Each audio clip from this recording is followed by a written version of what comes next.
जय हिंद। कैसे हैं आप सभी? आई होप आप लोग बहुत ही बढ़िया होंगे। तो दोस्तों, हम जो सीरीज चला रहे थे ऑब्जेक्टिव का और सब्जेक्टिव का, उसमें हिंदी के सब्जेक्टिव हमने क्लास 12 के कराए थे, ठीक ना। उसमें कुछ सब्जेक्टिव जो है बच गए थे, ठीक ना, जो कि इस वीडियो में हम लोग देखने वाले हैं, ठीक ना। इस वीडियो को आप देखने के बाद आपको दूसरी वीडियो देखने की आवश्यकता नहीं पड़े, क्योंकि मैंने बहुत ही ज़्यादा जो है पीवाईक्यू क्वेश्चन को उठाया है और उन सभी सब्जेक्टिव क्वेश्चन को करा दिया हूँ जो क्वेश्चन आपके एग्जाम में आने वाले हैं, और इस टाइप के क्वेश्चन आपको हमेशा एग्जाम में देखने को ही मिलते हैं। तो चलो वीडियो को स्टार्ट करते हैं। बारीकी से मैं सारे के सारे क्वेश्चन आपसे कराऊँ। देखिए, नेक्स्ट क्वेश्चन आपका उस वीडियो के अलावा ये है, कवित्री स्वयं को असहाय और बेबस क्यों महसूस करती थी? जो कवित्री थी वो अपने आप को असहाय और बेबस क्यों महसूस करती थी? तो आंसर कर है, कवित्री स्वयं को असहाय और बेबस इसलिए कहती थी क्योंकि उसका जो पुत्र था खिलौना, वह जिससे वो खेलती थी, उसके जीवन का एकमात्र सहारा उसका पुत्र था। मतलब क्या था जी, उसका पुत्र ही एकमात्र उसका सहारा था, जिसके साथ वो खेला करती थी, घर में मन लगाया करती थी। जिसकी मृत्यु अचानक हो जाती है, वो बेचारा अचानक मर जाता है। घर में अकेले पड़ जाने के कारण कवित्री स्वयं को असहाय और विवश महसूस करती है। चाहे कोई भी पुत्र हो या फिर कैसा भी खिलौना उसके घर में हो, लेकिन और जब उससे दूर हो जाए तो क्या हो, कवित्री जो थी उसके बाद स्वयं को असहाय और विवश महसूस करती है, ठीक है। चलिए नेक्स्ट क्वेश्चन की तरफ चलते हैं। नेक्स्ट क्वेश्चन क्या कह रहा है आप सभी का? नेक्स्ट क्वेश्चन कह रहेगा, नेक्स्ट क्वेश्चन कह रहा है, हार जीत कविता में सड़कों को क्यों सींचा जा रहा था? हार जीत कविता में जो है सड़कों को क्यों सींचा जा रहा है? तो आंसर कर, हार जीत कविता में सड़कों को इसलिए सींचा जा रहा था क्योंकि उधर से विजय रथ आ रही थी। मतलब उधर से नेता सब आ जाते विजय रथ के थ्रू, तो उन इसीलिए वहाँ के मजदूर जो सड़कों को सींच रहे थे ताकि उन लोगों पर क्या है, धूल कण ना पड़ जाए, यानी कि उन लोगों पर धूल कण ना पड़ जाए, इस वजह से सड़कों को क्या है सींचा जा रहा है, ठीक ना। चलिए ये क्वेश्चन भी होगा। नेक्स्ट क्वेश्चन की तरफ चलते हैं। नेक्स्ट क्वेश्चन क्या कह रहा है, मानव और सिपाही एक दूसरे को क्यों मारना चाहते हैं? ये क्वेश्चन जो है कई बार आपके एग्जाम में देखने को मिलते हैं। ये क्वेश्चन काफ़ी ज़्यादा वीवीआई क्वेश्चन है, ठीक है ना। मानव और सिपाही एक दूसरे को इसीलिए मारना चाहते हैं क्योंकि वे अलग अलग दोनों क्या अलग अलग देश के सिपाही थे, वह एक दूसरे के दुश्मन हुए। मतलब जब अलग अलग देश के सिपाही होंगे, जैसे कि पाकिस्तान का और एक हिंदुस्तान का, तो एक दूसरे के दुश्मन होंगे, इसलिए वह एक दूसरे को क्या है जी मारना चाहते हैं, ठीक है। चलिए नेक्स्ट क्वेश्चन की तरफ चलते हैं। नेक्स्ट क्वेश्चन आप सभी से क्या करें, चैनल को सब्सक्राइब कर दीजिएगा और दोस्तों में शेयर कीजिएगा। वीडियो काफ़ी ज़्यादा इंपॉर्टेंट वीडियो है आप सभी के लिए। चलिए नेक्स्ट क्वेश्चन करेगा, प्रातः काल का नभ कैसा है? प्रातः काल का जो नभ है वो कैसा है? नेक्स्ट क्वेश्चन आप लोग करें, प्रातः काल का नभ कैसा है? तो प्रातः काल का नभ बिल्कुल ही नीले राख के समान स्वच्छ था। एकदम नीले राख के समान प्रातः काल क्या होता है, जब भी सूर्य जो है उस तरह से होता है, प्रातः काल पे क्या होता है जी, एकदम नीले राख के समान सूर्य दिखता है, ठीक ना। उसकी नीलिमा के बीच आने वाला उजाला हल्के रूप में झांकता सा नजर आता है। प्रातः काल का बेला आकाश के नीले राख के समान लगता है। आप लोग देखे होंगे, ठीक ना। चलिए नेक्स्ट क्वेश्चन की तरफ चलते हैं।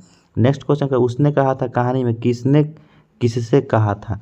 मतलब उसने कहा था कहानी में जो है, ये क्वेश्चन काफ़ी ज़्यादा इंपॉर्टेंट है। इस चैप्टर का सबसे जो है इंपॉर्टेंट क्वेश्चन इसको मैं बोलता हूँ, ठीक ना, क्योंकि ये क्वेश्चन जो है काफ़ी ज़्यादा इंपॉर्टेंट, बार बार क्वेश्चन जो है पूछा जाता है। ओके चलिए नेक्स्ट क्वेश्चन क्या रहेगा, उसने कहा था कहानी में किसने किससे कहा? क्या कहा? मतलब उसने जो कहा था कहानी है उसने कहा, तो किसने कहा ये कहानी में पूछता है। उसने कहा था कहानी में सूबेदारनी ने लहना सिंह से कहा था, जिस तरह उसने एक बार घोड़े की लातों से रक्षा की थी। मतलब घोड़ा जो था उसको उसके कुचलने वाला था, तो उसने क्या किया, उसकी रक्षा की, उसी प्रकार उसके पुत्र की रक्षा करे।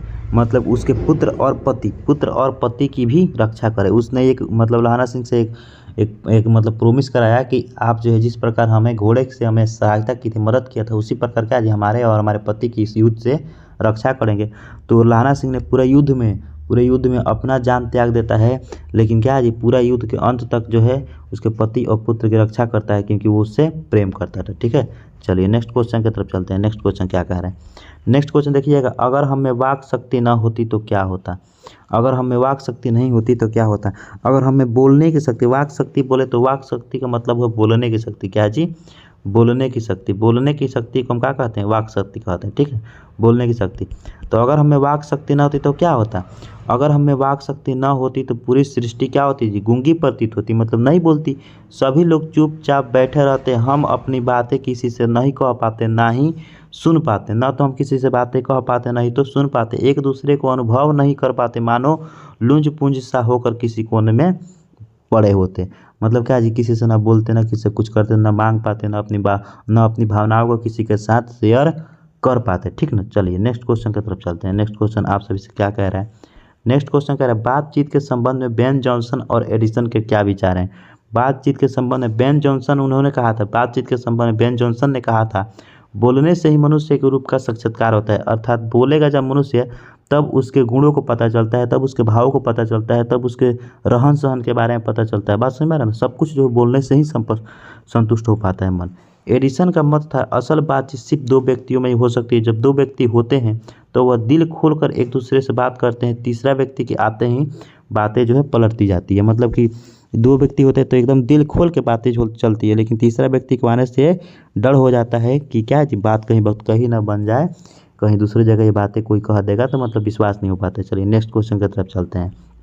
नेक्स्ट क्वेश्चन कह रहे हैं मनुष्य की बातचीत करने का उत्तम तरीका क्या है? मनुष्य के बातचीत करने का उत्तम तरीका यही है, मनुष्य की बातचीत करने का उत्तम तरीका यह है कि वह अपने से अवाक होकर मनुष्य अपने अंदर अयासी शक्ति विकसित करे, जिसके कारण वह अपने आप से बात कर लिया करे।